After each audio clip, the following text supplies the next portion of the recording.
Hello there. I've come to read you a story again today because I really enjoyed reading you one the last time, and today I've chosen a book that I've read probably to every class that I've ever taught. And I like it so much because it's full of icky, gunky, gooey horribleness. And it's called The Snail Patrol by Krista Lacey. We're going to start with Chapter 1. Chapter 1, The Snail Patrol. This is Helix aspersa, commonly known as the garden snail. It is a small, gentle, slow-moving creature that slithers about on one large foot. It can stick like glue to any vertical surface and climb a garden wall in about a day. Its favourite food is fresh green cabbages, like the cabbages you'd find in this garden here. This garden belongs to Mr. George McDuff. He is a large, bad-tempered, reasonably quick-moving creature that lives at number 2 Poddledown Crescent. He gets around on size 12 feet and is often to be found with his nose squashed flat against his patio doors, looking for signs of Helix in his garden. If he sees one, he can go up the garden wall in less than a second. George, like the snails, is very fond of cabbages. He has tried everything he knows to keep the snails off his cabbage patch. Here are a few examples. Number 1.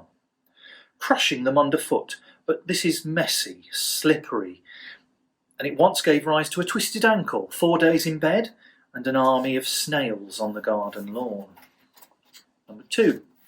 Setting beer traps, an old granny's trick, which has never been known to capture a snail, but no doubt explains why they leave wavy trails all over the patio. Firing stones at them from a catapult, a tricky and somewhat destructive procedure, as the ricochet from shells of particularly tough snails can often carry stones through greenhouse windows. Number 4. Dressing up like a giant cabbage, an ancient mystic ruse designed to lure the snails away from the real thing.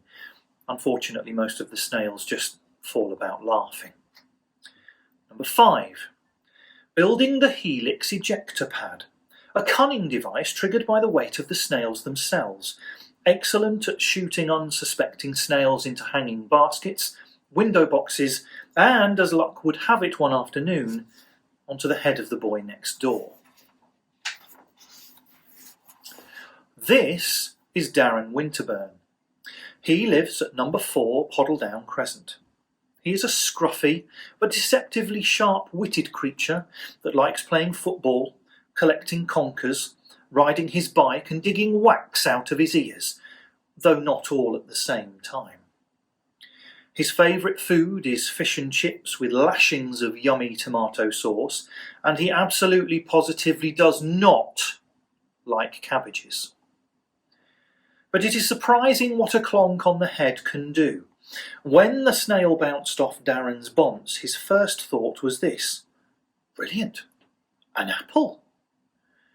He snatched it up straight away from the ground and was preparing to take an apple-sized bite when the snail came slithering out of its shell. "Ugh!" went Darrin, closing his mouth. "You're not an apple! Where did you come from?"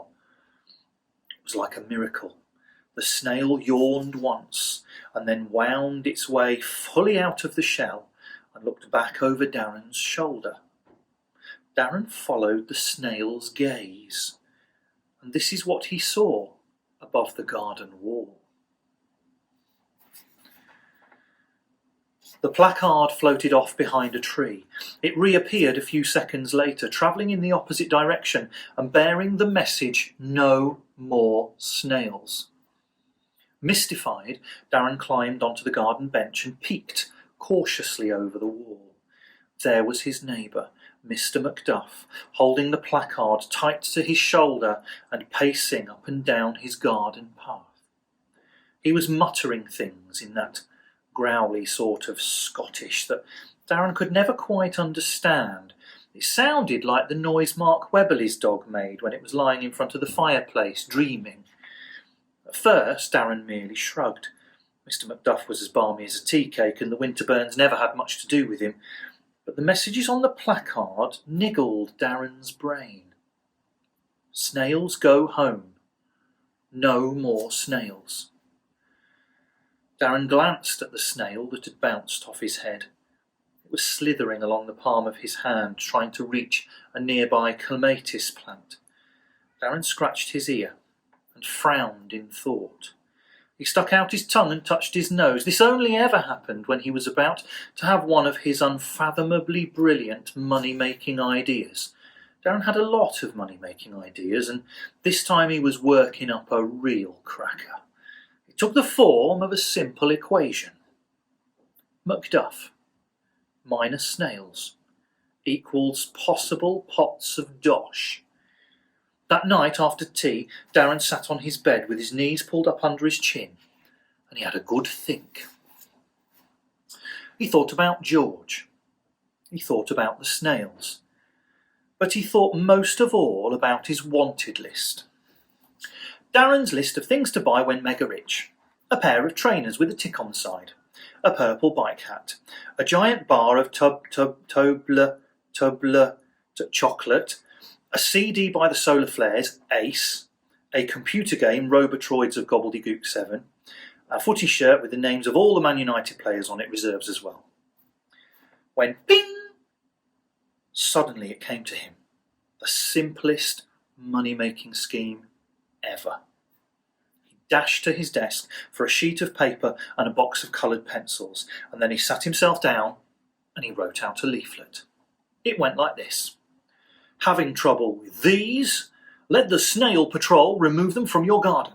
Tiny Wallers 10p, Puppy Dog Tails 20p, Cream Toppers 30p, Catherine Wheels 40p, Cabbage Busters 50p. Disposal carried out efficiently and humanely. Please reply to Darrin, number 4, Pottledown Crescent. That evening, Darrin posted the leaflet through Macduff's door. Lo and behold, as he went to bring in the milk the next morning, he found a badly scrawled note sticking out of the letterbox. Dear Darrin, I'm at my wit's end. Don't delay. Come now this instant. Come yesterday if you can. Just come. Mr. Macduff. George. Darrin read the note and howled like a wolf. The Snail Patrol was in business. And that's the end of chapter 1. Let's see what happens in chapter 2 very soon. Take care. Bye-bye now.